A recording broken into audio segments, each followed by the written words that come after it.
What's up, everybody? Welcome to or welcome back to Hothead Productions, the MMA channel of unpopular opinion. Do me a favor and click some buttons.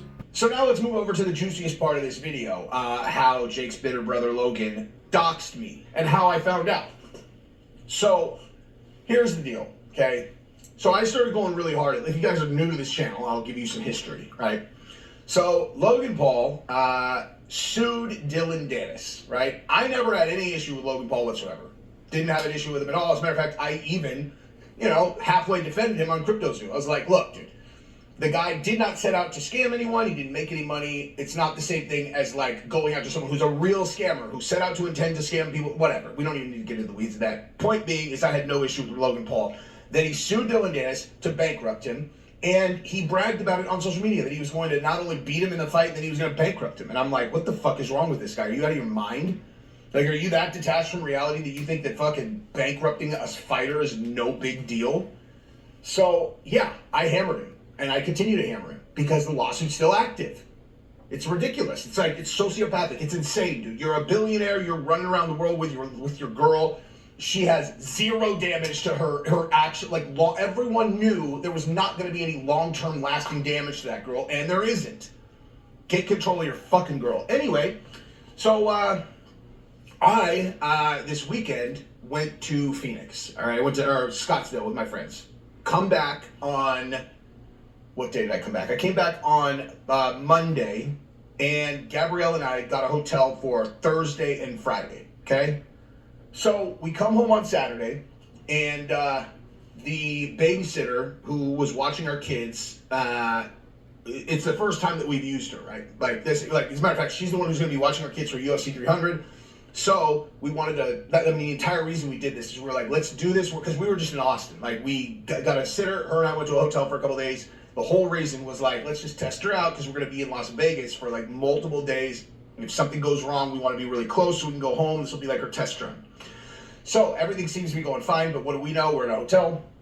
So we come home and we texted that we were on the way home and no one responds, which is not a big deal. Like we're, 25 minutes away. So we're like, we just figure they're like out doing something.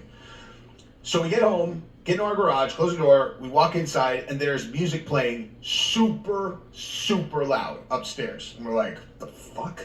The kids are not in the house. We look out in the back, they're not in the back, and there's music coming from one of the rooms upstairs, super fucking loud. And so I'm like, what the, like, this doesn't look good. You know what I mean? We're like, I don't know what the hell they're doing. I have no idea why anyone should be playing music this loud in our fucking house. But let me see what's going on. So I put down our bags, and literally, as I'm putting the bags down, kids and the babysitter come through the front door. And I'm like, and they walk in, and they're like, hi. And they're looking at us kind of weird, and we're looking at them, we're like, hey, you guys, what's up? And we're like, why did you guys leave the music on so loud upstairs? And they look at us kind of sideways. They're like, we didn't do that. And we're like, what do you mean? And they're like, we didn't do that. We're like, we literally just walked in. You're telling us that you didn't put the music on? And they're like, no. So I look at Gabrielle, I'm like, you guys get out of it. Like, how long have you guys been gone for, right? Because they had been out riding, they were out on scooters. She was riding a bike, my kids were riding scooters, whatever. I'm like, how long have you guys been gone for? And they're like, we've been gone for an hour. And I'm like, okay, everybody get the fuck out of the house. So I send them out. Now, who knows? This could be like some, alarm clock that like Giselle left or whatever that went off and is running really loud.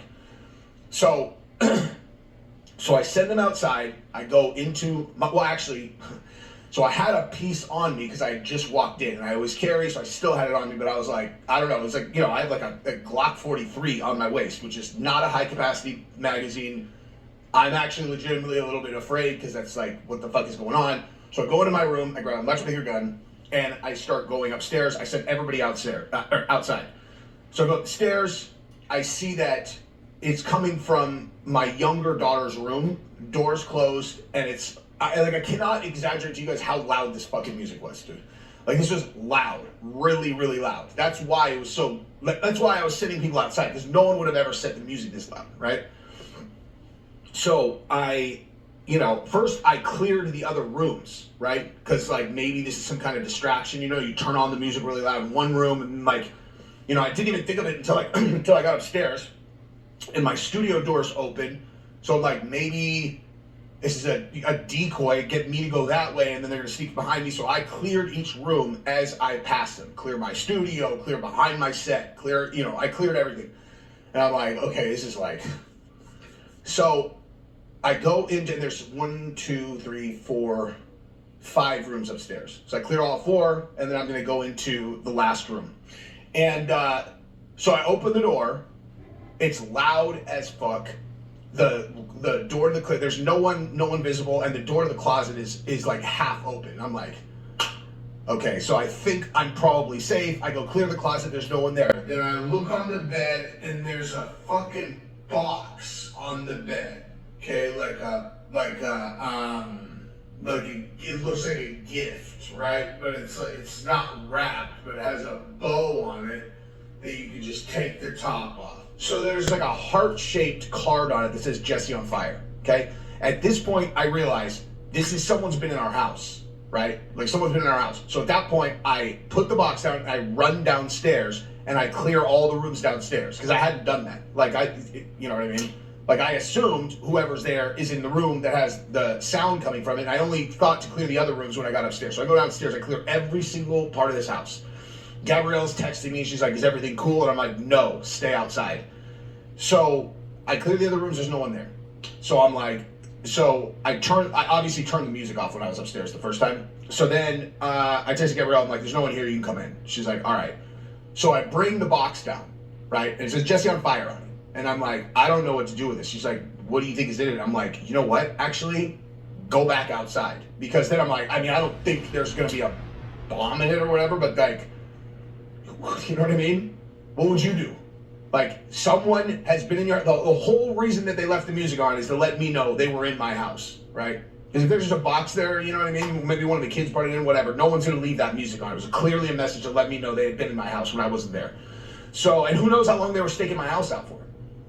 So, I send everybody out. I'm like, it's probably nothing. It's probably safe. It's, whatever, but everybody get out. So everybody gets out of the house again. So, I take the top off of the box, and inside it is another box. On that box is a note written on the top of the box that says, I've loved all of your coverage, LP. And I'm like, LP? And I'm like, Logan Paul? I don't understand. This can't be Logan, dude. So I open that box, and inside of that is a Russian doll. Do you guys know what a Russian doll is? Okay, so Russian dolls are, as a matter of fact, I'll show you. Okay, so Russian doll looks like this, right? You guys have all seen these, dude. You open one, there's another one inside it. You open that one, there's another one inside it. You open that one, there's another one inside it. And so, each Russian doll that I open, and there's another one in it, I'm expecting that to be the last one, and whatever's going to be in these dolls is going to be in the last one, okay?